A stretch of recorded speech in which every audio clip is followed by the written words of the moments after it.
जवं मारुततुल्यवेगं जितेन्द्रियं बुद्धिमतां वरिष्ठं वातात्मजं वानरयूतमुख्यं श्रीरामदूतं शरणं प्रपद्ये. श्लोक म्हटल्यानंतरच विषय कुठला आहे लक्षात आला असेल. श्लोकात शेवटी श्री रामदूतम असा आहे बघा. दूत या शब्दाला आपल्या अमरसार म्हणजे अमरकोशामध्ये अनेक शब्द आहेत. त्यातले 4-5च फक्त सांगते आणि मारुती राय याला कसे सार्थ आहे. कारण माझा विषय आहे की दासोत्तम हनुमान. आपल्याला दास्य भक्ती म्हणलं जोडलं तर ते अर्थपूर्ण वाटतं, पण कोणाचा तरी दास होणं हे मनुष्य स्वभावाला अनुसरून नाहीये. मग आता दासोत्तम हनुमान मध्ये दासाला कुठले कुठले शब्द येतात. भृत्य कर्म करो दासो सेवकश्च वशवदहा. भृत्य म्हणजे आपलं सगळं भरण पोषण करणारा, आपल्याला आपल्या सेवेला असणारा. आता कर्मकर म्हणजे फक्त सांगितलेलं काम करणारा. म्हणजे आपल्यापैकी पण अनेक जण तसे असतो आपण, काही ठिकाणी तसंच असावंही लागतं. नंतर दास, तर दास मध्ये समर्पणाची भावना असते, त्याला दास असं सातवळकरांनी म्हटलेलं आहे. आणि वशंवदहा म्हणजे वर्षानुवर्ष आपल्या घरामध्ये असलेला किंवा वर्षानुवर्ष परंपरेने सेवाभाव म्हणून काम करत असलेला त्याला वशंवद म्हटलंय. संस्कृतमध्ये असे सुभाषित पण आहे की नवम वस्त्रम नवम छत्रम नवम गेहम नवम वयः सर्वं तु नूतनं शस्त्रं सेवकान्नं पुरातने. म्हणजे नवीन कुठल्या गोष्टींची आपण कौतुक करतो तर नवम वस्त्र, नवीन वस्त्र, नवीन वय, वाढदिवस. नवम छत्रम, कुठलंही घर असेल वास्तुशांत होते, पण कशाची कौतुक होतं किंवा कसं अभिमानास्पद कुठलं वाटतं तर सेवक आणि अन्न.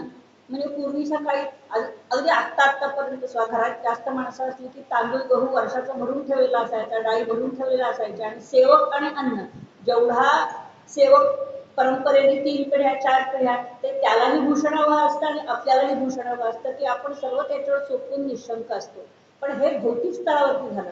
मग हनुमानाला दासोत्तम का म्हटलेलं आहे तर तो अभ्यास करताना श्रीराम फडके नावाच्या एका सद्गुणस्थानी मारुती कसा दासभक्ती त्याची श्रेष्ठ कशी आहे याच्यावरती 450 पाने लिहिली. म्हणजे वाचता वाचताच मला थक्क व्हायला लागला. आणि त्याच्यात त्यांनी संदर्भ ग्रंथांची पुस्तकांची 12 पुस्तकं नावं दिलेली आहेत. म्हणलं आता हे कधी वाचायचं, आपलं आयुष्य पण पुरणार नाही. मग म्हणजे त्यांनी असं म्हटलं की रामकृष्ण परमहंस हे कालीमातेची उपासना करत असताना प्रत्येक दैवताशी समरूप होऊन किंवा एकरूप होऊन त्याच्याशी ते भक्ती करत असत. तर त्याने हनुमंताची उपासना करत असताना स्वतःला शाखा मृग म्हणून घेतले. शाखा मृग बाजाराचं नाव आहे. शाखा मृग, शाखा म्हणजे फांदी. मग फांदीवरनं इकडून तिकडे फिरणारा, उड्या मारणारा, त्याच्यावर राहणारा म्हणून त्याला शाखा मृग. मग ते तेव्हा म्हणायचे की मी शाखा मृग आहे. मग अनेक काळ झाडावर जाऊन बसायचे. नंतर हनुमानाची भक्ती करायची. म्हणजे नेमकं काय करायचे तर ते उड्या मारायचे, नंतर साष्टांग नमस्कार सारखे घालायचे काली माते पुढे. पण मी हनुमान आहे. आणि हनुमत मध्ये सुद्धा हनु म्हणजे विशाल आणि मत हा प्रत्यय आहे संस्कृतमध्ये. तर हनुमत म्हणजे काय तर विशाल काय असलेला, भौतिक अर्थाने खूप मोठा असलेला. मग ते सारखं छाती फुगवून स्वतःला मी मोठा आहे हनुमानासारखं असं म्हणायचं. आणि आपल्याला सुद्धा माकडहाड आहे, प्रत्येकाला माकडहाड आहे. तर मग त्या तजुर्ब झाल्यामुळे त्या माकडहाडाचा काही भाग सुद्धा त्यांचा वाढलेला होता. डॉक्टरांनी त्यावेळेला सांगितलं होतं. हे सगळं मला त्या वाचनातून कळलं बरं का. आणि मग म्हणून ते पण म्हणजे त्या काय म्हणतात ना, अंशरूपेण नाही तर तदरूपेण मारुतः. आणि मारुत म्हणजे काय तर मरुत म्हणजे वारा. मग याची प्रशंसा पंचमहाभूतांच्या न्यायाने ऋग्वेदामध्ये पण केलेली आहे. म्हणून तो ऋतकपी, त्याला ऋतकपी असं पण म्हणतात. ऋत म्हणजे ऋग्वेद, यजुर्वेद, सामवेद, अथर्ववेद. याच्यापैकी ऋग्वेदामध्ये मरुताची आणि तदनुषंगाने मारुताची म्हणजेच हनुमंताची स्तुती केलेली आहे. तो मी मरुतकपी आहे असं रामकृष्ण परमहंस म्हणत असत. म्हणजे हे आत्ता मी खरं थोडक्यात किती 1-2 मिनिटात सांगितलं, पण ते वाचत असताना त्यांचे अनुभव जे आहेत, त्यांनी कशी निष्ठा पाहिजे, स्वतःवर विश्वास पाहिजे आणि मी करतो आहे त्याच्याबद्दल इतरांनी आक्षेप घेतला तरी ते माझं मला तपासून बघायचं आहे, याच्यासाठी मी ते करून बघणार आहे.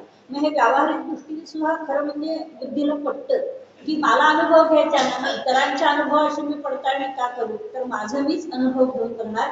कारण पातेलं गरम आहे का गार आहे हात लावल्याशिवाय कळणार नाही. आणि एकदा कळल्यानंतर परत आपण त्याला लावायला जाणार नाही.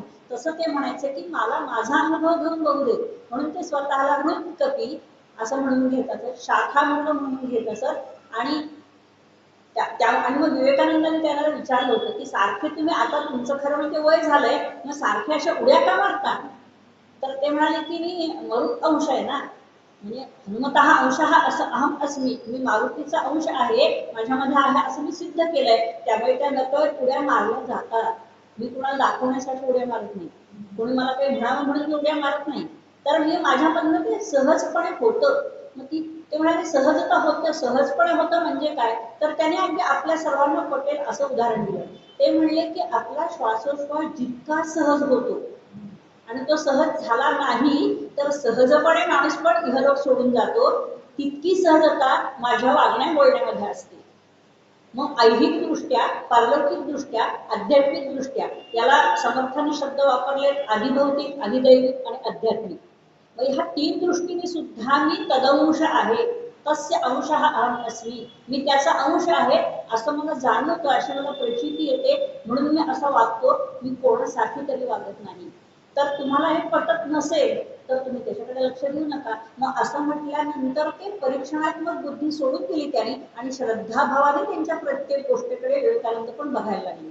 मग अशा पद्धतीने त्यांनी गुरु पारखून घेतला, हे त्यांनी विवेचन अतिशय सुंदर दिलं होतं. मग आता असं म्हणायचंय मला की या 9 भक्ती आहेत. नवरस आपल्याला साहित्यातले सगळ्यांना माहिती आहे. त्या 9 भक्ती ज्या आहेत की श्रवणम, कीर्तनम, विष्णू स्मरणम, पादसेवनम, अर्चनम, वंदनम, दास्यम, सख्यम, आत्मनिवेदनम. म्हणजे त्या अशा पायऱ्या नाही आहेत खरं तर, त्या अशा समांतर रेषांसारख्या आहेत. पण समांतर रेषा म्हटल्यावर समांतर रेषा एकमेकांना मिळत नाही. पण या सगळ्यांचं मिश्रण एकत्र केलं तर त्याच्यामध्ये दास्यभक्ती ही उत्कट कशी होती, आणि दास्यभक्तीमुळे मारुतीरायांच्या ठिकाणचा जो वीररस भाव होता तो अधिक जागृत झाला. एखाद्याला मी स्वामी म्हटल्यानंतर माझं तन, मन आणि धन ह्या तिन्ही गोष्टी मी त्याला अर्पण करेल, ही त्यांच्यामध्ये जिद्द नव्हती केवळ, ही त्यांची आतमधली स्वतःची जागरूकता होती. आणि हे त्याने सिद्ध करून दाखवलं. म्हणजे एके ठिकाणी तर असं म्हटलंय की ते स्वतःच म्हणतात की देहदृष्ट्या तू दासोहम, म्हणजे जैविक दृष्टीने बघितलं तर हे परमेश्वर आहे, रामाने तुझा दास आहे. आणि जीवदृष्ट्या तदंशतः, म्हणजे आता अधिदैविक दृष्टीने बघितलं तर मी तुझाच अंश आहे. आणि त्या गोष्टीतून आपण बघतो की त्यातलाच अंश अंजनीच्या धोरणात पडला आणि त्याच्यामधूनच मारुतीराय जन्माला आले. आणि आत्मदृष्ट्या त्वमेव अहम, आणि आत्मिक दृष्ट्या बघितलं तर त्वम एव अहम, तू आणि मी एकच आहोत. आणि अशी माझी निश्चित खात्री आहे. त्यामुळे तू जे सांगशील किंवा तुझ्या मनात जे असेल ते तू सांगण्यापूर्वी तुझ्या देहबोलीवरून मला कळेल. हे माझे शब्द नाहीये, हे त्या श्रीकृष्ण फडक्यांचे शब्द आहेत की तुझ्या देहबोलीवरून मला कळेल. हल्ली मानसशास्त्रामध्ये देहबोली, दुसऱ्याच्या मनातले विचार जाणून घेण्यासाठी आपण काय प्रयत्न केले पाहिजेत, हे आनंद नाडकर्णींच्या व्हिडिओवरनं किंवा त्यांच्या प्रत्यक्ष संवादातून आपल्याला ते शब्द लक्षात येतात. पण हे किती वर्षांपूर्वी मारुतीराय त्याला सांगत होते, श्रीरामरायाला सांगत होते की मी तू बोलायच्या आधी तुला काय अपेक्षित आहे ते माझ्याकडनं कृती होईल. आणि म्हणून अगस्त्य ऋषींना राम एकदा म्हणाले, परत येत असताना पुष्पक परत येत होते आणि अगस्त्य ऋषींच्या आश्रमात ते उतरले आणि ते म्हणाले की हा संपूर्ण सगळा विजय, लोकसंग्रह, नंतर ही वानर ही जी जमात आहे, जमात हा शब्द वापरला आणि ते म्हणजे जमात हा शब्द मानव जातीलाच उद्देशून वापरला जातो. म्हणजे वानर ही त्या काळामधली आदिवासी लोकांची वसाहत होती, असंही त्याने तो नियम तिथे घातलाय, ते पटतं आपल्याला. मग आता ते त्याचं पुच्छ कुठून आलं, तर पुच्छ म्हणजे ते प्रतिष्ठेचं मानलं जातं, प्रतिष्ठा मानली जाते. म्हणजे एखाद्यावरती फास टाकून, म्हणजे तो बांधलेला असतो कमरेला, एखाद्या शत्रूवरती फास टाकायचा असेल तर कमी जास्त करून तो शत्रूवरती टाकता येतो, त्याला बंध किंवा पुच्छ असं म्हटलं. आणि पुच्छ नाम प्रतिकम, यशसहा प्रतिकम, यशाचे प्रतीक आहे, आपल्या शौर्याचे प्रतीक आहे. आणि मग त्याच्यामुळे केवळ मारुतीरायामुळे मला सीतावनी परत मिळाली, मला लक्ष्मण परत मिळाला, माझे सगळे बांधव मला परत मिळाले, मला अयोध्येचं वैभव परत मिळालं. मी त्याला काय देऊ शकतो, तर मी त्याला काहीही देऊ शकत नाही. म्हणून मी तो समोर आल्यानंतर त्याला प्रेमाने आलिंगन दिलं. आणि हे माझ्यासाठी आणि त्याच्यासाठी हे अत्यंत कौतुकास्पद आहे. आणि हीच भक्ती लोकांना आदर्शवत असू दे. मग असं म्हटल्यानंतर असं डोळ्यासमोर येतं की अशी भक्ती आता कुठे बघायला मिळते, तर ती रामकृष्ण आणि विवेकानंद हेच समोर आले. आता अरविंदांच्या आश्रमामध्ये पण बघितलं, मी बारकाईने बघितलं, तिथे इतर कुठलीही देवळं नव्हती, कारण तिथे माताजी आणि अरविंद यांचं आहे. पण इथल्याच म्हणजे पुण्यामधल्या विमलजी ठकार नावाच्या विमलजी ठकार विमल भिडे नावाच्या साधिका होत्या, तिथे त्या 40-50 वर्ष राहिल्या होत्या आणि त्या तिथे राहत असताना अरविंदांच्या साधिका होत्या त्या. तर त्याने आपल्या घरासमोर एक झाड होतं अशोकाचं आणि पॉंडिचेरीला, आणि तिथे त्यांनी मारुतीरायांचं अत्यंत सुंदर मंदिर बांधलं होतं. मी गेले होते त्यावेळेला, मी छोटंच होतं पण छोटेखानी होतं. मी म्हणलं तुम्ही कसं काय बांधलं, तिथे कसं काय चालतं? त्यामुळे सगुण उपासनेकडून निर्गुण उपासनेकडे जाण्याचा हा एकमेव मार्ग आहे. पण आपण कर्मकांडामध्ये सगुण उपासनेमध्ये अडकतो आणि आपण तेच तेच कर्मकांड करत राहतो. त्याच्यामधनं आपण त्रिकांड उपासना असं याच्यामध्ये एके ठिकाणी म्हटलंय. त्रिकांड म्हणजे हे पेराला कांड म्हणतात. तर तसं अनेक त्या त्रिकांड उपासना म्हणजे म्हटलं काय हो, तर ती मारुतीरायांनीच केलेली आहे. त्रिकांड उपासना ही मारुतीने केलेली आहे. तो वेदांचाही अभ्यासक होता, नंतर गायनातही चतुर म्हणजे तरबेजच होता, नंतर अध्यात्मातही होता, व्यवहार चतुर होता. म्हणजे हे व्यवहार चतुर होता हे कसं सांगायचं, आता तो मी दास आहे पण यांना सुचवू कसं, असं त्याला एक क्षणभर वाटलं होतं.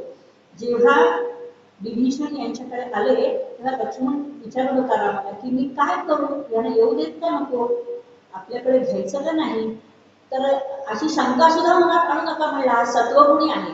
रावण हा रजगुणी आणि तमगुणी आहे आणि हा सत्वगुणी आहे, आणि कुंभकर्ण तामसीच आहे, त्यामुळे तो झोपून गेलेला आहे. हा सत्वगुणी आहे, याच्यामध्ये पालट करणं मला सोपं जाईल आणि तुम्हालाही सोपं जाईल. म्हणजे कोण सांगू शकेल. काही लंकेमध्ये जेव्हा गेला होता तो, तेव्हा त्यांनी बारकाईने व्यक्ती निहाळले होते ना, नुसतं लंकादहन करून थांबले होते ते. म्हणजे हे दास्य भावनेनेच केलं. खरं म्हणजे एखादी कृती केल्यानंतर माणसाच्या मनामध्ये असं येतं आणि यानं स्वाभाविक आहे, ही गोष्ट मी केली असं अहंकारही नाही, पण मी केली असं आपल्याला कृतार्थ पण वाटतं. की आपल्या घरातच 10 जण येऊन जेवून गेली, काहीतरी नामजप झाला तर आपल्याला वाटतं छान वाटलं, आज मला चांगलं वाटलं, माझ्याकडनं हे झालं असं वाटणं ह्याच्यात काही गैर नाहीये. पण तो मीपणा जो आहे तो अधिक जागृत झाला तर माझ्याशिवाय हे कोणी करू शकणार नाही, असा भाव मारुतीरायांच्या मनामध्ये कधीही आला नाही, कधीही कुठेही दिसत नाही.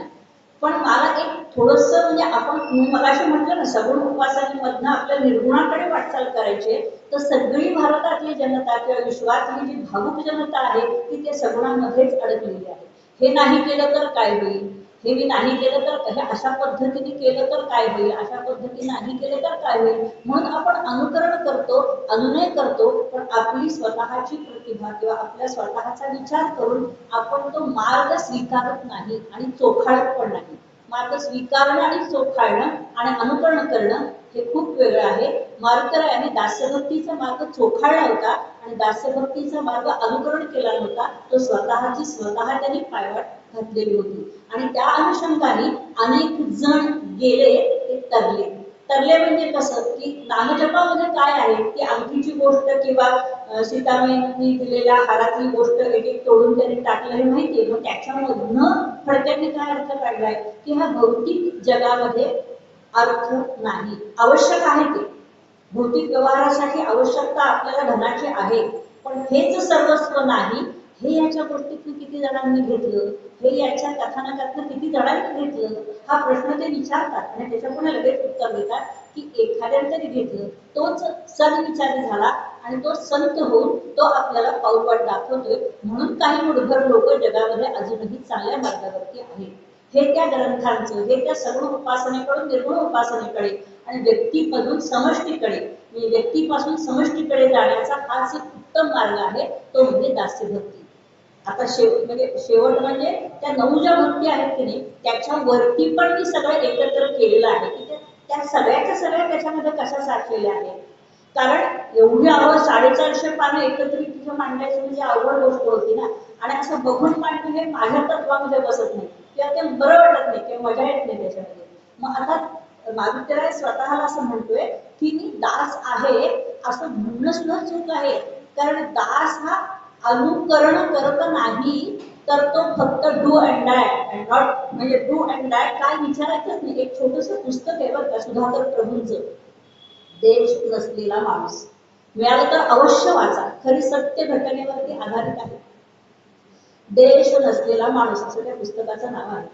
तर काय आहे, एक साधा सैनिक असतो आणि बोटीवरती असतो आणि समोर दुसऱ्या बोटीवरून शत्रूची बोट येते आणि मी म्हणून दुसऱ्या दिशेला आपली बोट वळवली, ती सांगितल्याशिवाय वळवली म्हणून शिक्षा म्हणून कॅप्टन काय करतो त्याला, तर भारताच्या किनाऱ्यावरती कधीच आयुष्यात जायचं नाही, फक्त बंदरावरनं फिरत राहायचं, फक्त बंदरावरनं फिरत राहायचं.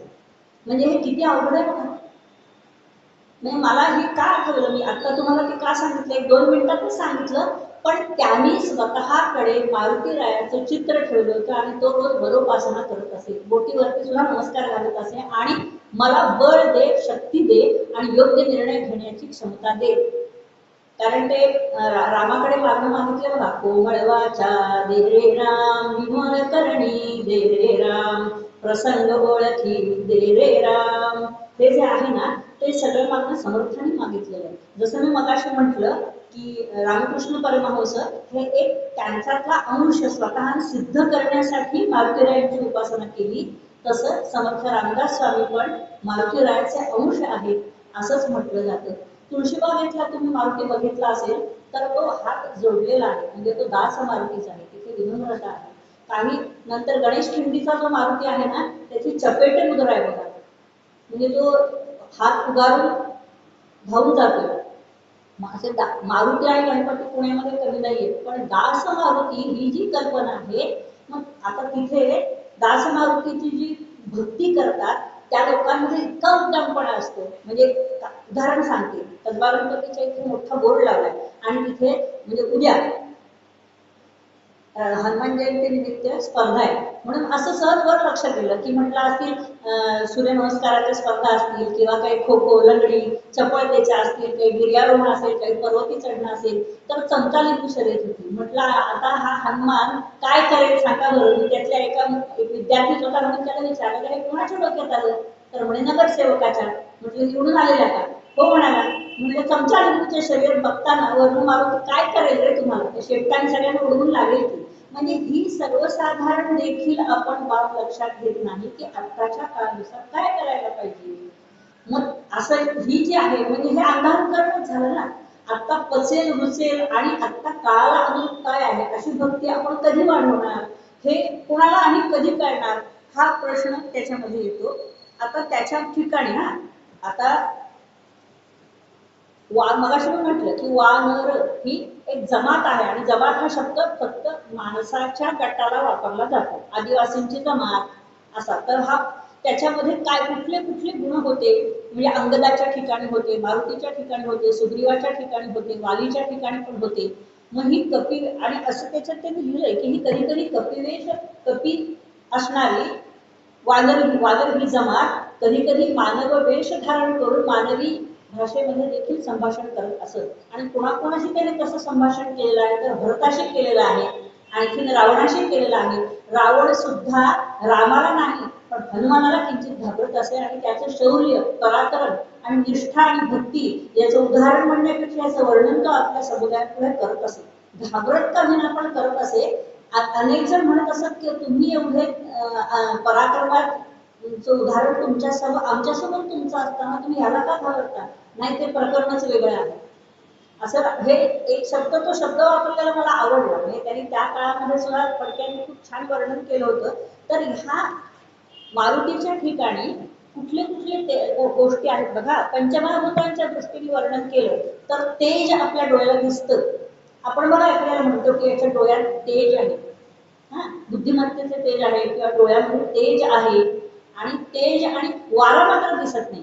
मग म्हणजे तेज आणि वारा यांचा संयोग म्हणजे मारुती, असं त्यांनी स्पष्ट केलं की पंचमहाभूत ही वेगळी वेगळी असतात आणि एकत्र आली तर चांगली नांदू शकतात, एकमेकावरती मात पण करतात आणि एकत्र आली तर ती चांगली नांदू शकतात. मारुतीच्या ठिकाणी यातल्या कुठल्या कुठल्या गोष्टी अंगभूत होत्या, तर त्याच्याकडे तेज हे जन्मतःच होतं. त्याच्यानंतर धैर्य होतं. खूप माणसांचं धैर्य, धाडस किंवा स्वतःचा विश्वासच कमी असतो किंवा कोणीतरी आपल्याला कान भरले, कोणीतरी काही सांगितलं की आपले त्याच्यावरचा विश्वास पण उडतो, मग ते त्याच्या ठिकाणी होतं. त्याग होता.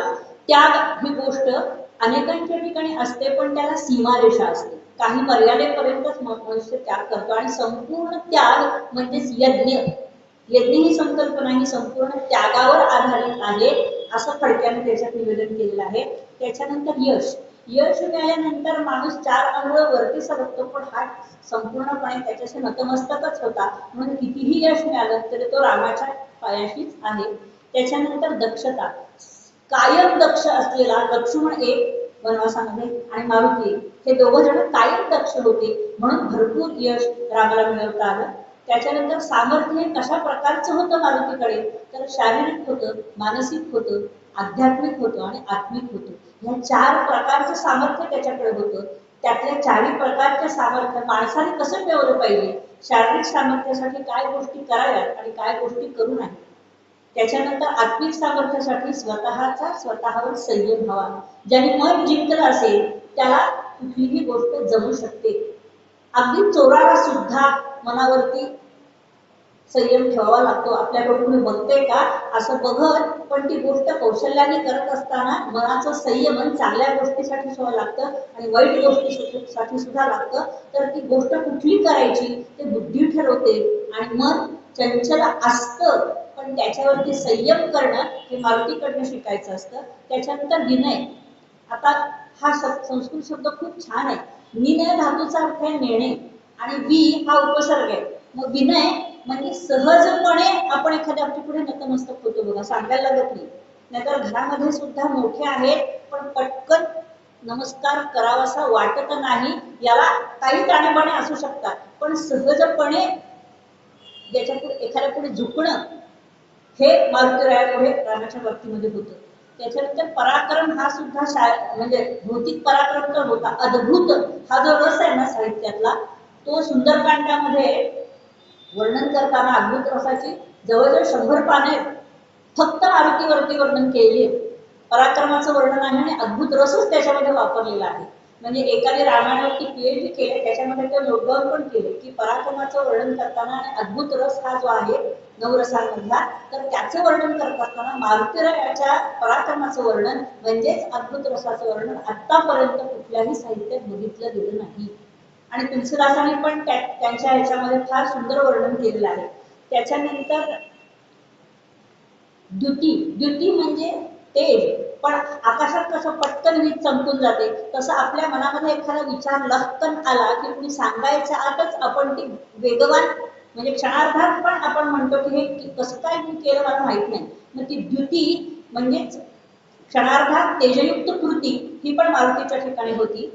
त्याच्यानंतर त्याचं विराट रूप जे आहे, म्हणजे आता विश्वरूप वर्णन जे आपण म्हणतो हा, तो शब्द खूपच सुंदर आहे. म्हणजे स्वामी स्वरूपानंदांच्या ज्ञानेश्वरीमध्ये विश्वरूप वर्णनाचं अतिशय सुरेख वर्णन आहे. म्हणजे ते 4-4 वेळा वाचलं मी, एवढ्यासाठी ते परत काढून वाचलं स्वरूपानंदांचं वर्णन. तर ते त्याने सत्वगुणाने युक्त केलेले आहे.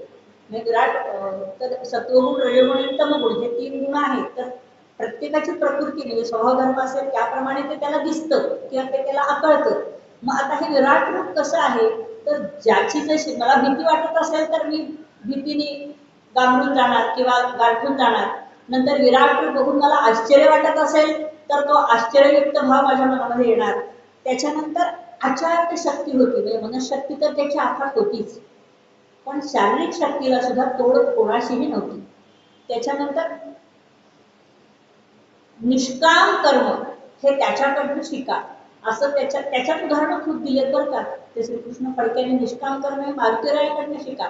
ते म्हणले की रामायणामधलं किंवा महाभारतामधलं प्रत्येक पात्र, अगदी राम सुद्धा मानवी रूप होताना तर मग सीतेच्या शोकासाठी तो सगळीकडे झाडांना हात लावत सुद्धा त्यांनी शोक केलाय. कुठलंही पात्र दुःखी आहे, पण मारुतीराय हे दुःखी कधीही दिसले नाहीत, कारण त्यांची दास्य भक्ती आणि त्यांनी मनामध्ये निश्चय केला होता की मला यांची सेवा करायची आहे, त्याच्यासाठी पडेल ते काम मी करणार आहे, म्हणून ती निष्काम भक्ती होती. नाहीतर मग आपल्याला असं वाटतं ना, कर्मण्येवाधिकार असते मा फलेषु कदाचन. हे 20 वर्षापूर्वी मला असं वाटायचं अरे काम करायचं आहे त्याच्याकडनं काही आपल्याला निष्पत्तीच नाही, मग का करायचं. आमच्या शिकवणाऱ्यांना सुद्धा मी विचारलं होतं की हे शक्य नाही, काम करायचं आणि तुम्ही नाही चांगलं पण होणं, असं पण स्वयंपाक केल्यानंतर कोणीतरी चांगलं झालं असं म्हणणं हे स्वाभाविक प्रतिक्रिया आहे म्हटलं, दुसऱ्याकडनं आपण अपेक्षित करतो. नाही म्हणजे निष्काम कर्म ज्या वेळेला होतं की आपण दुसऱ्यासाठी करतो. बघा अनंत काणेकरांचं एक वाक्य तुमच्या पाठ्यपुस्तकामध्ये तुम्ही आम्ही शिकलो त्याच्यामध्ये आहे की स्वतःसाठी जगलास तर मेलास आणि दुसऱ्यासाठी जगलास तरच जगलास. तर 2 मेणबत्त्या नावाचा एक तो लेख होता, त्याच्यामधलं शेवटचं वाक्य होतं हे. ते पण मला आठवलं की अरे मग हा म्हणजे हे जे आहे ना ते मारुतीचं चरित्र जे आहे ते ह्या सगळ्या उत्सव करणाऱ्यांनी किमान एखाद्याने त्याच्या कामात गेलं पाहिजे ना, तर स्वतःमध्ये थोडासा बदल होईल आणि पिंडीने ब्रह्मांडी असं आपण म्हणतो. मग एखाद्याला चांगलं भावलं ना तर ते 4 जणांच्या पर्यंत सहजतेने पोहोचवतो आणि मग 4 जणांच्या कडून 40 जणांच्या कडे पण जाऊ शकतं. मग हे ही निष्काम भक्ती कधी होऊ शकते तर माझा स्वतःचा स्वार्थ त्याच्या कुठल्याही गोष्टीमध्ये नसेल तरच निष्काम भक्ती आणि निष्काम कर्म होऊ शकतं, अन्यथा ते शक्य नाही. मग आता आपण जे म्हणतोय दास्य भक्ती, दास्य म्हणजे मी परत परत सांगते की पडेल ते काम करणं, पाट्या टाकणं हा शब्द खरं म्हणजे खूप विचित्र आहे. विचित्र म्हणजे काय, पाट्या टाकण्यासारखं काम म्हणजे खरं म्हणजे पूर्वी बघा शौचालय होती ते पाठीवरनं मैला वाहून नेला जात असे म्हणून पाट्या टाकणं हा शब्द प्रयोग झाला. तर तसं मी कुणीतरी सांगितलंय म्हणजे ते केलं जात नाही, ते करवलं जातं. मग आपण पण जे काम करतो आणि ते सुद्धा दुसऱ्यासाठी असतं तेव्हा ती निष्काम भक्ती असते आणि तेव्हा ती दास्य भक्ती सुद्धा असू शकते. मग आता जे अनेक पंथ आहेत किंवा अनेक धर्म आहेत तर त्याच्यामधले जे शिष्य आहेत तर त्यांची दास्य भक्ती असते का, नसते दास्य भक्ती. तर का नसते तर काही भौतिक म्हणजे कोण कोण जातात देवदर्शनासाठी बघा, आर्त म्हणजे कुठल्याही गोष्टीने पिडलेले असतात, म्हणजे काही शारीरिक आधी आणि व्याधी माणसाला असतात. हा मग त्याच्यासाठी ते दूर होऊ दे कुणीतरी दुसऱ्यासाठी. म्हणजे काय, माझी आई, माझे वडील, माझा भाऊ, माझा नवरा, माझा मित्र म्हणजे कुणीतरी तुझा आहे म्हणून तू त्याच्यासाठी मागतोयस, पण हे माझे कुणीच नाही त्यांच्यासाठी जेव्हा मी सामूहिक उपासना करेन किंवा काय तर ती लागू पडते, असं एक शास्त्रवचन आहे. मग ती दास्य भक्ती कधी होऊ शकते निष्कामतेने तर मारुतीरायाच्या सगुण उपासनेतून आपण जर काहीतरी शिकलो म्हणण्यापेक्षा जर काही मला वाटलं मनापासून करावं असं तरच होऊ शकते. आता कर्म आणि भक्ती आणि ज्ञान म्हणजे परत गीता आलीच, ज्ञानयोग कर्मयोग आणि भक्ती, तर त्या तिन्हीचं उदाहरण हा मारुतीराय आहे आणि ते दास्य भक्तीमध्ये एकवटलेलं आहे. कर्म म्हणजे कसं की ऐहिक पातळीवरती कर्म म्हणजे त्याने केलेले पराक्रम, नंतर आधी भौतिक पातळीवरती त्याने केलेलं काम म्हणजे त्यांनी परत अयोध्येला आल्यानंतर जी दास्यभक्ती त्याने मनापासून केली ते अधिभौतिक स्तरावरती. आणि आध्यात्मिक स्तरावरती म्हणजे काय तर मी तुझाच अंश आहे आणि मी आणि तू एकच आहोत. त्यामुळे लोकांनी जिथे जिथे यत्र यत्र राम संकीर्तन तत्र तत्र हनुमत दर्शनम, जिथे जिथे राम संकीर्तन आहे तिथे तिथे हनुमंताचं दर्शन आहे किंवा हनुमंताचं स्मरण आहेच. मग आता रामायणामधनं हनुमान काढला, अहो रामाचा भविष्य प्राण 2 होते, लक्ष्मण एक होता आणि हनुमान एक होता. रामायणामधनं हनुमान काढला तर रामायण शिल्लक राहणार नाही आणि रामायण लक्ष्मण काढला तरी सुद्धा रामाच्या रामायणाला अर्थ असणार नाही. मग त्याच्यानंतर हे ज्ञान भक्ती आणि कर्म हे 3 जे आहेत त्याचं विवेचन खूप करत राहिलं तर माझं पुढचं सांगून होणार नाही, म्हणून आता ते 3 सांगितले. खरं म्हणजे याचं उत्तरार्ध पण आहे, तर उत्तरार्धामध्ये उपास्य दैवत आणि ते 10 रूपात कसं आहे, मारुती 10 रूपात कसं आहे, बालरूप हनुमान कसा आहे, भीमरूप हनुमान कसा आहे, अयोध्यारूप हनुमान कसा आहे, भक्तिरूप हनुमान कसा आहे, नंतर आध्यात्मिक हनुमान कसा आहे, अधिभौतिक हनुमान कसा आहे आणि अधिदैविक हनुमान कसा आहे. तर अधिभौतिक आणि अधिदैविक हनुमानाचं उदाहरण म्हणून सज्जनगडवरच्या रामदास स्वामींचं उदाहरण त्यांनी दिलेलं आहे की ही प्रचंड भक्ती आणि सेवा जी केली ती राष्ट्र हाच धर्म मानून केली. राष्ट्र सेवा हीच ईश सेवा आहे हे समर्थाने मानलं आणि ती दास्य भक्तीच होती. हे रामाचे किंवा यांच्या तिथलं बघा धाब्याचा मारुती आपण म्हणतो की नाही, तो धाब्याचा मारुती जो आहे, धाब्याचा मारुती असं त्याला नाव का पडलं तर तिथे अशी सेवेकरी तिथली अशी गोष्ट सांगतात की प्रचंड असं वावटळ आली, म्हणजे सैन्याची वावटळ आली, वानरांची असेल किंवा आणखी कोणाची असेल तर सगळेजण घाबरून यायला लागले माघारी. तर हे आणि वेणास्वामी दोघंही भरधाव वेगाने पळत निघाले आणि हे म्हणजे धाबं दणाणलं बाकीच्यांचं आणि हे मात्र उग्रतेचे रूप घेऊन जणू काही त्यांच्यावर भिडले, म्हणून तो धाब्याचा मारुती आहे. तर धाब्याच्या मारुतीच्या इथे ते रोज सूर्यनमस्कार 105 सूर्यनमस्कार त्यांचे शिष्यमंडळी घालत असत आणि रामदास स्वामी वयाच्या 50-55 नंतर सुद्धा रोज 200 सूर्यनमस्कार घालत असत. हे त्यांच्या गोनी दांडेकरांच्या पुस्तकामध्ये त्याचा उल्लेख आहे आणि हे तिथे त्याच्या बोर्डावर पण सगळं लिहिलेलं आहे. म्हणजे हे जगणं जे झालं ना ते मारुतीरायांच्या अंशभक्तीचं आणि कर्मभक्ती ज्ञानाचं आणि ऐहिकतेनं आणि दैविकतेनं जगलेला हा माणूस आहे. म्हणजे हे पटतं मनाला. पण मग तसंच आम्हाला 10 सुद्धा शक्य नाही, आम्हाला नाही, आत्ताची पिढी पण कोणी घालणार नाही. आम्ही जिम लावलंय, आम्ही सूर्यनमस्कार का घालू? पण माझ्या बघण्यामध्ये वाचनामध्ये पंडित सातवकर कुठेही असले तरी 100 सूर्यनमस्कार घातल्याशिवाय चुकवत नसत. विमानतळावर असले तरी सुद्धा तिथे सूर्यनमस्कार घालायचे ते. आणि अगदी जवळचं बघण्यात म्हणजे माझे वडील स्वतः वयाच्या 61 वर्षापर्यंत होते ते, पण आजारी काहीतरी 8-10 दिवस आजारी होते, पण ते रोज आम्ही बघायचो. मी त्यांना विचारायचे रोज काय नमस्कार घालतात, कारण असं वाटायचं आपल्याला घालायला लागतील. तर ते म्हणायचे रोज खातो ना, रोज जेवतो ना, मग तसं हे रोज का, तसं हे माझं रोजचं काम आहे म्हणायचे. पण कसं आहे की आपल्या घरामध्ये लहानपणी आपण जे बघत जातो ना ते आपण सहजपणे करत पण जातो. मग आम्ही 4ही भावंड जमेल तसं रोज आम्ही सूर्यनमस्कार तेव्हापासून घालायला लागलो. म्हणजे ही जी भक्ती आहे ना ती सांगून होत नाही, ती दर्शनाने, म्हणजे हे दर्शन रोज आपण बघतो आहोत त्यामुळे ते नकळत केलं जातं. म्हणून जी स्तोत्र पाठ करतो की नाही आपण, तर मुलांना बसवून त्यांच्याकडनं करून न घेता सहजपणे आपण म्हणत राहिलं तर ते कानावर पडतं आणि कानावर पडून पडून सहजपणे ते मुखोद्गत होतं आणि म्हटलंही जातं. ही सहज भक्ती आहे ती हनुमंतामध्ये होती आणि ते दास्य भक्तीचं ज्वलंत उदाहरण आहे. मग आत्ताच्या शोधायला लागतं, कमी आहे. म्हणजे हे मला रामदासांचं उदाहरण पण पटलं, कारण मी अनेक वर्ष मुलांना घेऊन जायची तिथे. तर दास डोंगरी राहतो हे यांचं पुस्तक जे आहे गोनी दांडेकरांचं, ते आम्ही अभिवाचन केलं होते. 4-5 मुलांना एकत्रित घेऊन केलं होतं. तर तेव्हा तो मुलगा 8वीत होता, म्हणजे आता तो इथे नसतो, परदेशात पण असतो. तर तो म्हणला की त्या पुस्तकाचा माझ्यावरती इतका परिणाम झाला की आज मी आणि माझी बायको सुद्धा रोज आम्ही 12 सूर्यनमस्कार झाल्याशिवाय जेवण करत नाही. म्हणजे हे दर्शनाचा आणि सातत्याने आपल्या गोष्टीवर पटकन कुठला चांगला परिणाम घ्यायला वेळ लागतो, पण त्याच्यासाठी ते सातत्याने दर्शन होणं महत्वाचं असतं. आता एखाद्या देवतेला आपण रोज जातो, पण त्याच्याबद्दल आपल्याला अधिक काही पूर्वपीठिका कळली तर आपल्याला अधिक विश्वास वाटतो आणि आपण अधिक श्रद्धेने किंवा अधिक आत्मीयतेने जातो आणि माझ्यामध्ये काय बदल करून घेता येईल असा जेव्हा माणूस विचार करतो तेव्हा ते अंधदर्शन होत नाही, ते दर्शन होतं. आता दर्शन घेताना सुद्धा दृश्य धातूसारखं पाहणे, पण दर्शन घेताना मला सांगा बरं, आपण डोळे उघडे ठेवून नाही घेत. आपण एका देवाकडे बघितलं की डोळे मिटतो.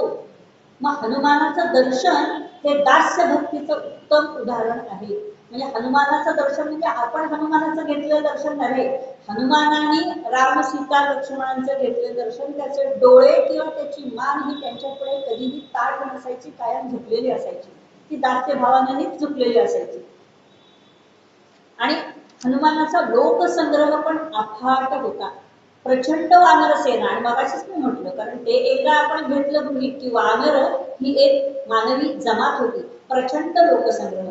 आणि आज सकाळी डॉक्टर हिरेमठांची एक युट्यूबवरती छोटस मला बघायला मिळालं की तुमचा लोकसंग्रह एवढा चांगला असेल तेवढा लोकसंग्रह म्हणजे उगीच ओळख नसताना उठल्या सुटल्याला आपण हाय हॅलो करायचं नाही, पण लोकसंग्रह जेवढा तुमचा अधिक असेल तेवढा तुम्हाला आधी आणि व्याधी कमी त्रास देतात. आणि ते उत्तम हार्ट तज्ञ आहेत. तर आम्ही एकच वाक्य मी त्याच्यातून सांगितलं, तुमचा उत्तम लोकसंग्रह हे तुमच्या आधी आणि व्याधीवरती उत्तम औषध आहे. मग हा हनुमानाचा लोकसंग्रह तर अफाटच होता. त्याच्यानंतर म्हणजे ते प्रेमभावना पण होती आणि तेवढाच पराक्रमी आणि आक्रमक पण होता तो. आणि सम्यक बुद्धी होती. सम्यक म्हणजे योग्य. कालच महावीर जयंती झाली, तर सम्यक ज्ञान, सम्यक बुद्धी, सम्यक खाणं, सम्यक आचार, सम्यक विचार हे त्यांची पंचसूत्र आहे. मग आता सम्यक ज्ञान आणि सम्यक बुद्धी म्हणजे योग्य बुद्धीमध्ये सुद्धा बुध हा धातू आहे. म्हणजे बुध म्हणजे समजणे, जाणणे, आणि सम्यक बुद्धी मी आता प्रत्येक व्यक्तीकडे बघत असताना त्याच्या रूपावरती बघेन का तर हो, पहिल्यांदा माझं रूपाकडे लक्ष जाईल, पण त्याचे गुण लक्षात आल्यावरती त्याच्या गुणाकडे त्याच्या वागण्याकडे माझं लक्ष जाईल आणि मला त्यातनं काय घेण्यासारखं आहे, मी त्याच्यामधनं कसा विकसित होईल. म्हणजे ही व्यक्तिमत्व विकासाची शिडी पण आहे. म्हणजे हनुमंताचं दास्यभक्ती समजून घेणं ही व्यक्तिमत्व विकासाची शिडी आहे. तर परोपकार सहसा आपण करायला जात नाही, कारण हल्ली परोपकार करणं हे मागात पडतं. पण हा परोपकारी देह जिजविला असं समर्थ म्हणतात की त्याने आयुष्यात काय केलं तर दुसऱ्यासाठी निरपेक्षपणे केलं आणि म्हणूनच तो आनंदित राहिला, सतत आनंदी राहिला. कधीही त्याच्यावरती दुर्मुखनाम संवत्सर असं मागच्या बाबतीत कधीच कोणाला जाणवलं नाही. नंतर सहानुभूती, सह अनुभूती, म्हणजे एखादी गोष्ट मला माझ्याकडे नाहीये आणि यांच्याकडे पण नाहीये, किंवा एखाद्या गोष्टी माझ्याकडे आजारी व्यक्ती असेल, समोरच्या माणसाकडे पण आजारी व्यक्ती आहे, तर त्या अनुभूती दोघांनाही असते. त्यातनं वाटणारी सहानुभूती, सहानुभूती ही खरं तर वरवरची असते. पण बुद्धाच्या बाबतीत म्हणायचं झालं, मी मुद्दाम बुद्धाचं उदाहरण गौतम बुद्धाचं देते. एका ते शिष्य ओळख ओळख एका माणसाला घेऊन आले, हा आम्ही इतकं तत्वज्ञान तुमचं सांगतो, ऐकतोय का बघा. तर ते म्हणाले त्याचं पोट बघा, खपाटीला गेले. प्रथम पायसम यच्छ, पहिल्यांदा त्याला खाऊ घाला खीर, खाऊ घाला म्हणजे तो तुमच्या बोलण्याकडे लक्ष देईल. आणि हा तर काय मृगशाखीरच होता, झाडावरची कंदमुळं फळं म्हणजे सात्विक आहारच होता ह्याचा. पण सोडली का लंका, सगळ्या लंकेतली झाडं सगळी हलवून हलवून गरागरा सगळी फळं खाऊन टाकली. मग सोडलं म्हणजे हा द्वेष होता का तर नाही, माझी भूक भागवायची, सुद्धा भागवायची, पण माझ्या सीतामाईला त्यांनी त्रास दिला ना, त्याला मी त्रस्त केल्याशिवाय राहणार नाही. मग तो परोपकार नाही, तिथे सहानुभूती नाही, तिथे द्वेष नाहीये, पण तुला धडा शिकवायचा आहे मला आणि तो माझ्यासाठी नाही. या माझं जे परमदैवत आहे तिला जर त्रास झाला, त्यांना जर त्रास झाला तर ते मला सहन होणार नाही. त्याच्यानंतर महत्वाकांक्षा ही पण त्याच्या ठिकाणी प्रचंड होती. महती आकांक्षा, आकांक्षा म्हणजे इच्छा, महत्वाकांक्षा ज्याच्या ठिकाणी असते आणि त्यानुसार ज्याचं वागणं असतं, तीच खरं म्हणजे मारुतीची सेवा आहे किंवा उपासना आहे. आणि मग ती त्याच्या ठिकाणी प्रचंड होती. महत्वाकांक्षा नसलेलं माणूस म्हणजे मिठाशिवाय भाजी, असं एका लेखामध्ये वाचलं होतं की कुठल्या एखाद्या माणसाकडे काहीच महत्वाकांक्षा नसेल ना तर ते निर्मित जेवण आपल्याला जात नाही. मग नाहीतर महत्वाकांक्षी माणसं बघा ना अशी उत्साही असतात कायम, मग वयाने कितीही मोठी असू दे, पण महत्वाकांक्षा असली मला हे करायचं आहेच आज. म्हणजे फिजिकली तो माणूस कंटाळलेला किंवा त्रासलेला किंवा व्याधीयुक्त असू दे, पण तरी सुद्धा एखाद्या गोष्ट मला येते आणि दुसऱ्यांपर्यंत पोचवायची इच्छा असेल, ती सुद्धा महत्वाकांक्षा लागते. नसेल आता काय आमचा उपयोग आहे, पण अरे तुला काही येत आहे ना, ते तुला समविचारी माणसाची समजावून सांगायला येते की नाही. मग ही महत्वाकांक्षा आहे, त्याचे गुण आता देखील आपल्याला पण काय समजून घ्यावे किंवा काय जाणून घ्यावे ते महत्वाचं आहे. आणि तो ती त्याच्या ठिकाणी असलेली आता सदाचार, सत आचार. आता सत आचारामध्ये माझा वाचताना असा विचार आहे, कोणाला त्रास दिला नाही का, प्रचंड त्रास दिला ना, शत्रूला प्रचंड त्रास दिला. मग सदाचारी म्हणजे काय तर कनक, कांता, कामिनी आणि भूमी याच्यावरच युद्ध होतात, आजही होतात, पूर्वी झालेली आहेत. पण याच्यामध्ये कामवासना ही नव्हतीच, म्हणून तर नैष्ठिक ब्रह्मचर्य असं म्हणतात. नैष्ठिक म्हणजे त्याच्या मनामध्ये इच्छा आली नसेल का तर संयमित होता तो. इच्छा आता सीतेच्या शोधासाठी सगळी लंका पालखी घातली की रावणाची पत्नी जेव्हा बघितली मंदोदरी, तेव्हा त्याला क्षणभर वाटलं की ही सीता नाही ना, आणि रावणाची ते झोपले म्हणजे आताच गळा आवळावा का काय, असंही क्षणभर त्याच्या मनामध्ये आलं. रामविजयमध्ये उल्लेख आहे, हा सगळा अध्याय तेच वर्णन आहे. पण तो म्हणला माझ्या मनामध्ये काही म्हणजे कामवासना निर्माण झालीच नाही, असं त्याचं त्याने स्वतःला तपासून घेतलं. म्हणजे मी कसा आहे तर मी सदाचारी आहे, म्हणजे ही स्वतःची स्वतः पाठ ठोकून घेतलेली नाहीये, त्याने प्रत्यक्ष प्रयोग केलेला आहे स्वतःवरती आणि मग तो सदाचारी हे सिद्ध झालेला आहे. त्याच्यानंतर ईशभावा म्हणजे ह्या सगळ्या गोष्टी कशाच्या अंतर्गत येतात, आता खाली सांगितलं ते ईशभावाच्या. आणि आधीवरती सांगितले होते ते त्रिगुण आहेत ना, सत्वरज आणि तमो, म्हणजे ते ऐहिक गोष्टींच्या ह्या सगळ्या गोष्टी एकत्रितपणे त्याच्या ठिकाणी होत्या आणि म्हणून तो दास्य भावाला लायक होता, पात्र होता. ज्याने मगाशी म्हटलं मी, ज्याने मन जिंकलं ना त्याला त्रैलोक्य सुद्धा जिंकता येते. मग असे खूप कमी व्यक्ती आहेत त्याच्यामध्ये तो आहे. आता राम आणि रामभक्ती हेच त्याच्या जीवनाचं ध्येय होतं आणि हेच त्याचं संपूर्ण समर्पित जीवनाचं काय मंत्र होता आणि म्हणून तो त्याच्याशिवाय जगू शकत नव्हता. आता वीरता होती, वीरता इतकी पराकोटीची होती, पण वीरता असलेल्या व्यक्ती दास्य भावना घेऊन जगतात असं सहसा दिसत नाही. पण वीरता आणि दास्यता हे दोन्ही भाव त्याच्या ठिकाणी निश्चितपणे होते. म्हणून ती व्यक्ती, आता मी व्यक्ती का म्हटलं ते सांगितलं तुम्हाला, कारण ते जमात धरलं गृहीत आपण. म्हणून ती व्यक्ती आदरणीय आहे, अनुकरणीय आहे, प्रशंसनीय आहे. आपण त्याच्यामधून काही गुण घेण्यासारखे आहेत. आता शास्त्रतेज आणि ब्रह्मतेज या दोन्हीही गोष्टी त्याच्या ठिकाणी निश्चितपणे होत्या. वेदाध्ययन केलेलं होतं त्यांनी. म्हणजे एक व्यक्ती असं मल्टीटास्किंग किती असू शकते एखाद्या व्यक्तीकडे ते बघा. आपल्याला एक गोष्ट आयुष्यभर करत राहिली तरी सुद्धा एखाद्या दिवशी आपला स्वयंपाक भात खराब काहीतरी होतच, काहीतरी आपल्याकडनं होतच. त्यामुळेच त्याला स्वयंपाक म्हणतात. तो बनल्यानंतर त्याच्यामध्ये परत आपण फेरफार करू शकत नाही. पण आणखी नाही, भगवान शब्दाची व्याख्या मागे पण मी एकदा अशी सांगितली होती. भग म्हणजे काय, तर भग शब्दाचा अर्थ आहे नशीब आणि वट हा प्रत्यय आहे. पण भगवान कोणाला म्हणतात, मारुतीला भगवान म्हणायचं का, तर का म्हणायचं आणि कुठल्या व्यक्तीला भगवान म्हणायचं, तर ज्याच्या ठिकाणी धर्म आहे. आता पटापट बघूयात आपण. धर्म म्हणजे काय, ते धारणा धर्म इति आहू, पक्का विचार मनामध्ये चांगला आणि त्यानुसार कर्म म्हणजे धर्म. नंतर यश, आणि धर्माने यश मिळालंय पण तरीही हवेत गेला नाहीये.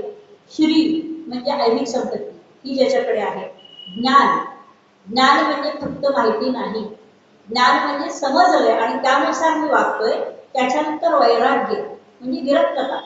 मग विरक्तता म्हणजे मला नकोय, म्हणजे कुणी काही कितीही म्हटलं तरी मला इच्छा न होणं, ही विरक्तता. आणि ऐश्वर्य, ऐश्वर्य कसं, तर आध्यात्मिक, पारलौकिक, ऐहिक या सर्व प्रकारचे, या सगळ्या सहाच्या सहा गोष्टी आपल्याला जिथे दिसतात ना, तो भाग्यवान. मग आता माणसांपैकी कोणीच याच्यात राहणार नाही, कारण याच्यामधलं काहीतरी एक जरी असलं ना तरी माणसं चार अंगोवरती असतात. हे सार्वत्रिक सत्य आहे. म्हणून तो भगवान म्हटले, भाग्यवान. तर याच्या उलट एक वर्णन करणारा एक सुभाषित खूप छान आहे की तारुण्यम धन यौवनम धन संपत्ती प्रभुत्वम अविवेकिता. म्हणजे एक तरुण आहे हा, संपत्ती, यौवनम धन संपत्ती, प्रभुत्व वर्चस्व, मग कुठलेही राजकीय असेल कुठलेही, आणि अविवेकिता मूर्खता. या चारीपैकी कुठलीही एक गोष्ट माणसाकडे असेल तर तो होत्याचा नव्हतं वागायला लागतो. मग चारीपैकी एक असेल तरी मग चारी एकत्र आल्यावर तर काय होईल सांगायलाच नाही. मग ह्या गोष्टी तर हनुमानाकडे होत्या. आणि सामान्य कपी समाजामधला असून स्वतःच्या निष्ठेने, स्वतःच्या बळाने, स्वतःच्या कर्तृत्वाने एक वाट व्यवस्थित धरली की मी दास्यभाव स्वीकारलाय आणि त्या बाकीच्या 9 ज्या भक्ती आहेत त्या पण माझ्या ठिकाणी कशा असाव्यात आणि माझा आदर्श घेतला तर ती व्यक्ती कुठपर्यंत जाऊ शकेल. मग विवेकानंदांनी सुद्धा तो प्रयत्न केला होता बरं का. रामकृष्णांचा बघितल्यावरती परदेशात असताना सुद्धा विवेकानंदांनी त्यांच्याप्रमाणे काही प्रयोग करून बघितले होते. असं विवेकानंदांच्या कर्मयोगी पुस्तकामध्ये पण आहे वर्णन की मी मारुताची भक्ती का करायला लागलो, तर मी ते दर्शन घेतलं होतं रामकृष्णांचं ते करत असताना, म्हणून मी ते करायला. म्हणजे बघा ना, आपण पाहिलेली गोष्ट, अनुभवलेली गोष्ट चांगली किंवा वाईट माणूस मरेपर्यंत विसरत नाही. म्हणून ऐकणं म्हणजे मोबाईलवरती नाही, ते क्षणिक असतं. प्रत्यक्ष अनुभवलेली गोष्ट असते ती चांगली किंवा वाईट आपण विसरत नाही. मग चांगल्याच्या सान्निध्यात राहायचं का ते मनाने ठरवायचं असतं. आता मी तसं म्हटलं की 9 भक्ती त्याच्या ठिकाणी कशा एकवटलेल्या आहेत ते थोडंसं मी कवितेमधनं केलेलं आहे. म्हणजे मग सार सगळं एकत्र येईल असं मला वाटतंय. तर तेवढी 5 मिनिटं 7 मिनिटं लागतील मला. चालणार आहे ना तुम्हाला? तुकाराम महाराजांनी त्यांच्यावरती एक श्लोक केला होता, तो गाथेत मला खूप आवडला म्हणून मी तो सुरुवातीला घेतलाय. बाकी मग मी स्वतः तयार केलाय. धन्य अंजनीच्या सुत ज्याचे नाव हनुमंत, ज्याने सीता शुद्धी केली, राग सीता भेटविली, द्रोणागिरी आणविला, लक्ष्मण वाचविला, ऐसा मारुती उपकारी, तुका लोळे चरणांनी. हे त्यातलं घेतलंय. आणि आता हे दास्यभक्तीचं जे आहे ते पुस्तक पण मी मगाशी म्हटलं ना, ते आवर्जून वाचा, नाहीतर मग माझ्याकडे सापडलं तर मी ते आणून ठेवीन. पुस्तकाचं नाव परत सांगते, देश नसलेला माणूस. अगदी 85 पानांचं पुस्तक आहे आणि सुधाकर प्रभू लेखक. तर त्याच्यातलं हे एक वाक्य होतं की do or die but not to do harm. हे कधीही मारुतीने विचारले की हे का करायचंय, कधीही मारुतीने विचारले नाही की मी का करू, कधीच नाही. बुद्धिमान होतात ना, बुद्धिमत्ता वरिष्ठ होतात, पण रामाने सांगितलं असेल, लक्ष्मणाने सांगितलं असेल, त्यांच्या संप्रदायांपैकी कोणी सांगितलं असेल, कधीही का म्हणून विचारलेलं नाही. कारण ते सांगतात ते चांगल्यासाठीच सांगतायत ते माहिती होतं. आता 9 भक्ती सुरुवातीला आपण बोलल्या होत्या, त्याच्यावर बघा. जेथे रामचंद्र संकीर्तन पूजा, तेथे नित्य श्रवण करीत मारुती उभा. रामकथेची आवडी सर्वदा जया, वीर मारुती सदैव सज्जोभा. सेवा भाव असे मनी जयाच्या, अशी दास्य भक्ती करी मारुती सर्वदा. शक्ती बुद्धी युक्तियुक्त असे हा मारुती, तरी दास्य भक्तीचा आदर्श आम्हा मारुती. आता श्रवण भक्ती झाल्यानंतर कीर्तनात रंगतो ब्रह्मचारी मारुती.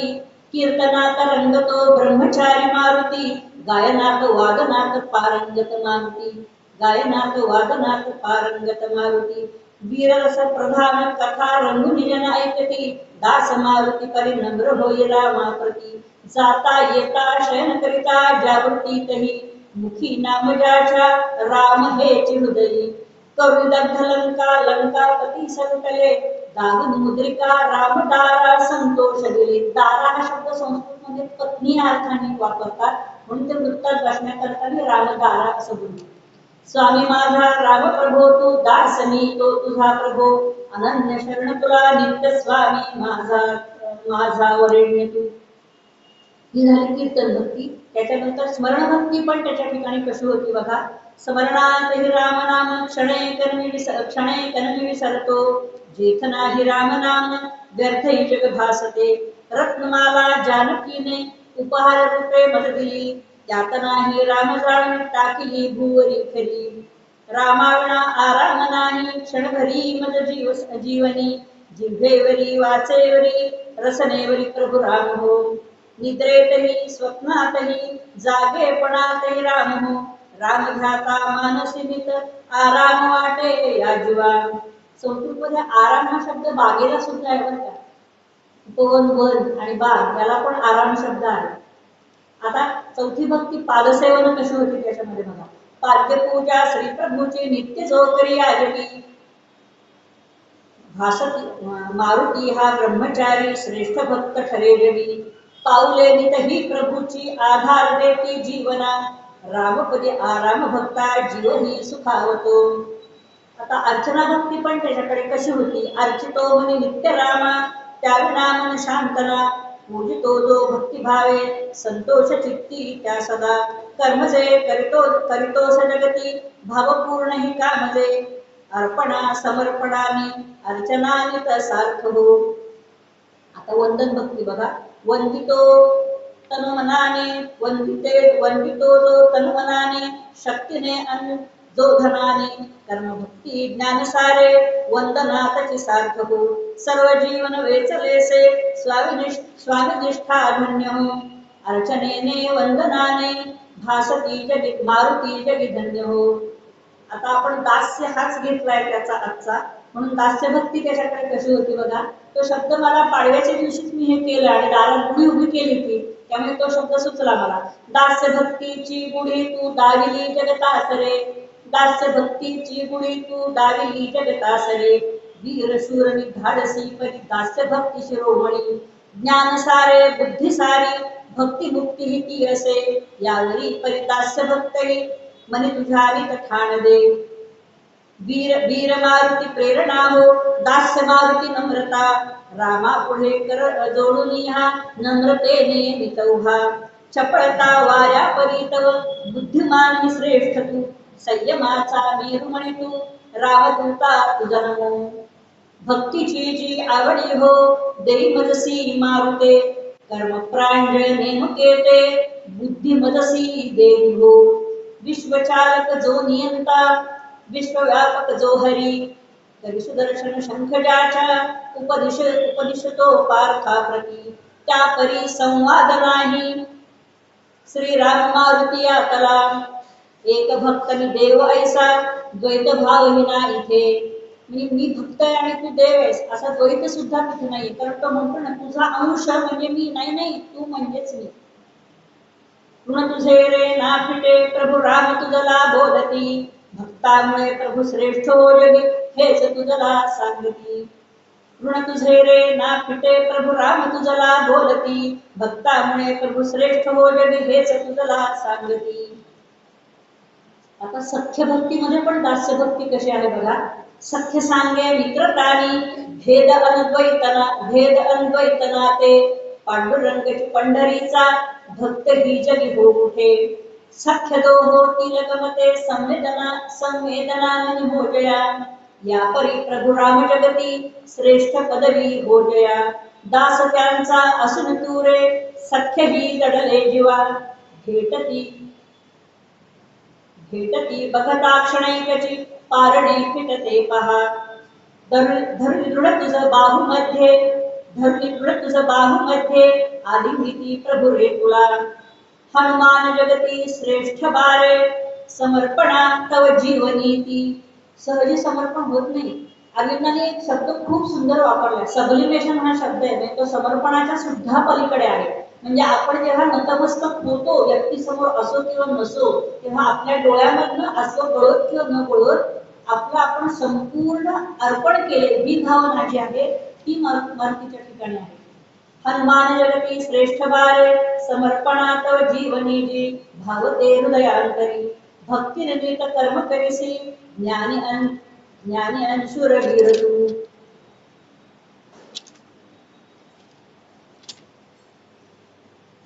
भक्तीची जी आवडी हो देई मजसी मारुते. कर्म प्रांजल नेमके ते बुद्धी मजसी देवी हो. विश्वचालक जो नियंता विश्वव्यापक जो हरी.